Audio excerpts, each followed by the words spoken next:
So what will be the impact of climate change on migratory waterbirds? Well, that's a different story if you look at different species and in different areas. In Europe and in the boreal zone going into Russia, you will see mainly that the habitat increases for waterbirds, the quality.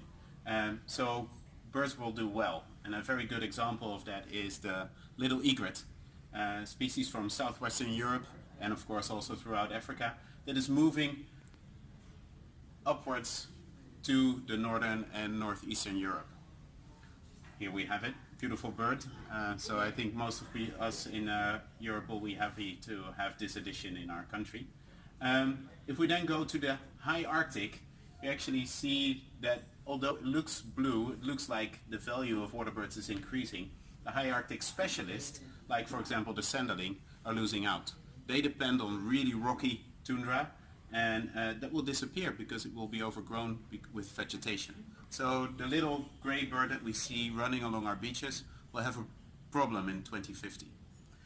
If we then go to North Africa, the Middle East, and also a large part of Eastern and Southern Africa, the problem is even getting bigger. Here there's a combination of retreating water and also temperature changes that will have an impact on the vegetation. And for example, the African population of great white pelican, of course enigmatic species, will lose out through that range. Not in complete danger of going extinct, but will have big problems throughout its range. So can you tell us a little bit about this tool and the map? Well, Critical Sites Network tool will help you to find out for your country, for the species you're interested in, or even the wetland that you'd like to work on or like to preserve, all the data that you need to get started. What are the birds that are really important for which site, the site you're working on? What is your country really important for? And also now you can see what the climate impact will be on the wetlands in your country. Soon, within a few days, you will also see the impact per species of 247 waterbird species throughout the whole range in Africa and Eurasia. That will take a few days, but then you will be able to assess that. Overall view of our climate impact study on waterbirds. What will climate change do to our waterbird population? And what you see here is how suitable the habitat is for how many species of waterbirds. So the bluer it gets, the more species it will be able to accommodate. The redder it gets, the fewer species it will be able to accommodate. Summarized, the bluer, the better it will be for waterbirds. The redder, the poorer it will be for waterbirds. So what can we do about this? Well, what can we do? Not all is lost, right? In Europe you will have a generally positive picture, but in the orange and red areas we really have to do something.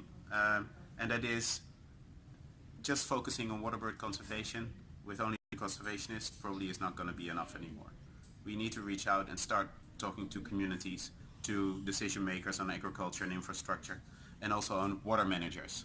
We need to include them, and that is only be possible if we make the link through between waterbird needs and community needs, people needs. And then I think we can come to a balanced climate change adaptation agenda that benefits both birds and people. What does that mean in simple language? Ensuring more water remains in the landscape, so around the wetlands. So in times of drought, there's more water to buffer from and still deliver water for birds and people. But also in times of floods, because that will also happen, there's more room to get the floods water too. So you will have less floods for people, but more water for waterbirds.